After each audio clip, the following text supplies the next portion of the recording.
Welcome to HUD's Housing Choice Voucher Overviews. This video will discuss the Payment Standard Tool. Today, we hope you learn a bit more about this tool and how it can help PHAs in their payment standard decision-making process. This presentation will cover one of the three tools provided by the Tool of Tools, the Payment Standard Tool. The other tools are HCV Analysis Tool, or HAT, and the Drill Down Report are discussed in a separate video. Each of these tools provides a variety of data analysis to assist PHAs in understanding their overall voucher program. They serve as a complement to the two-year tool, and altogether assist a PHA in running an optimized HCV program.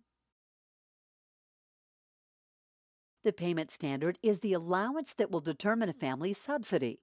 It is determined by the PHA. The basic range for the payment standard is 90 to 110% of the published fair market rent, or, where applicable, small area FMR.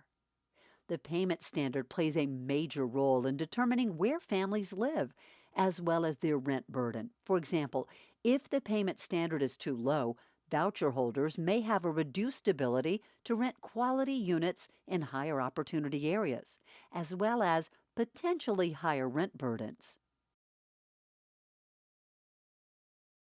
The Payment Standard Tool, or PST, provides users with a way to examine the effects of different payment standards on rent burden and unit cost.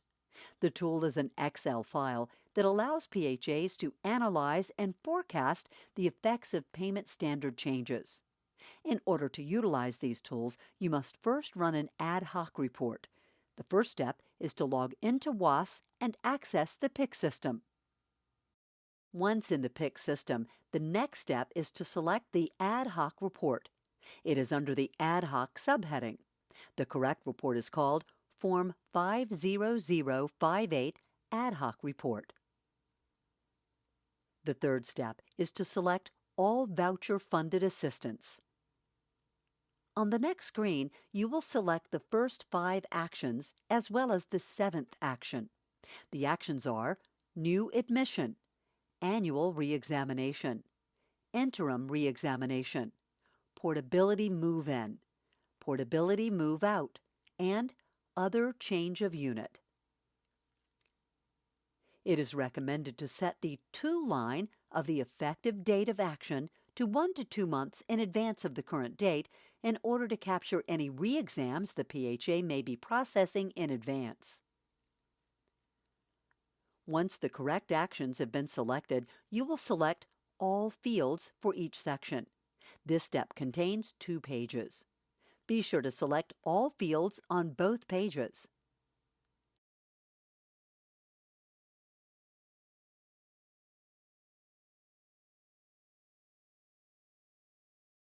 Now that all the report specifications have been selected, you will export the report as an Excel file. For PHAs that have more than 10,000 records, you will need to download multiple files.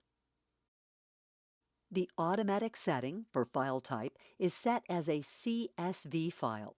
Be sure to change the file type to XLS or XLSX, or use the Save As function to resave in Excel format prior to uploading in the Tool of Tools program.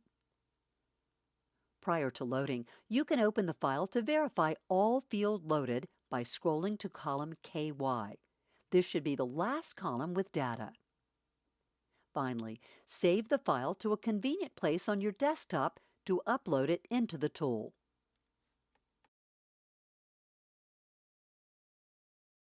Once the ad hoc report has been downloaded, you will open up the Tool of Tools file.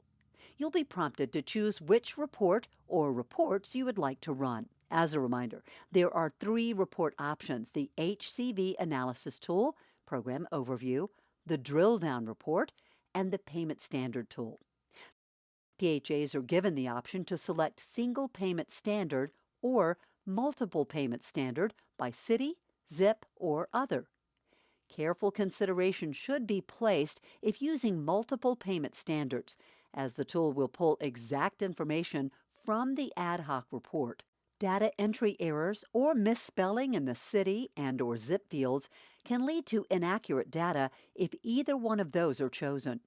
HUD often recommends using Other, which allows the user to manually place families in the appropriate payment standard group via column KZ. Please contact your local field office for support in running multiple payment standards, or check out the Payment Standard Tool bite-sized videos on the HCV Tools page. In this example, we will select Single Payment Standard.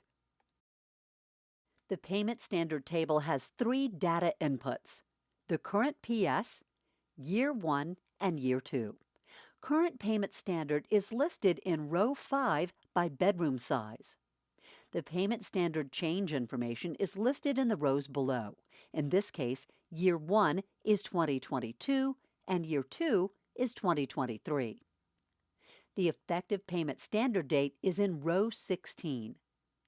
After populating FMRs and payment standards on the left, the user will see the effects of the proposed payment standard change on family rent burden as re-exams occur.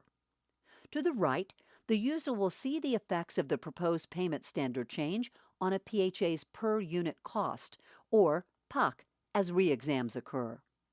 The links in the upper right-hand corner can be useful for planning as well. For example, the Subsidy Standard Analysis will open a new tab that allows for a deeper analysis of rent burden.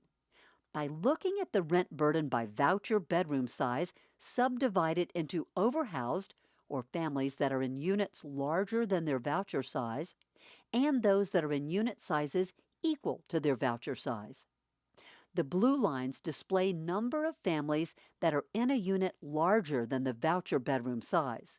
In a likelihood, overhoused families are more likely to face high rent burdens.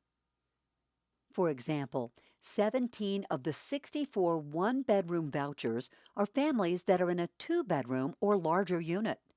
A one-bedroom payment standard applied to a 2-bedroom unit is more likely to have a gross rent larger than the payment standard, with the difference being paid by the family, driving rent burden higher. The peach color are those families whose unit size is equivalent to the voucher bedroom size. PHAs may identify needed changes in subsidy standards or payment standards based on local dynamics. For example, if the local area does not have sufficient 2-bedroom units available for rent, PHAs may want to adjust subsidy standards to try to have voucher sizes more aligned with market availability. In summary, the Payment Standard Tool allows for PHAs to forecast payment standard change effects on family rent burden and PHA cost. This allows PHAs to, in conjunction with the 2-year tool, make appropriate spending and leasing decisions as they weigh the balance between helping more families, increasing UMLs, and helping families more, driving down rent burden. This concludes the presentation on HUD's Tool of Tools Payment Standard Tool. Please check out the full series of webinars to learn more about the basics of the Housing Choice Voucher Program. You can find those webinars at the following web address.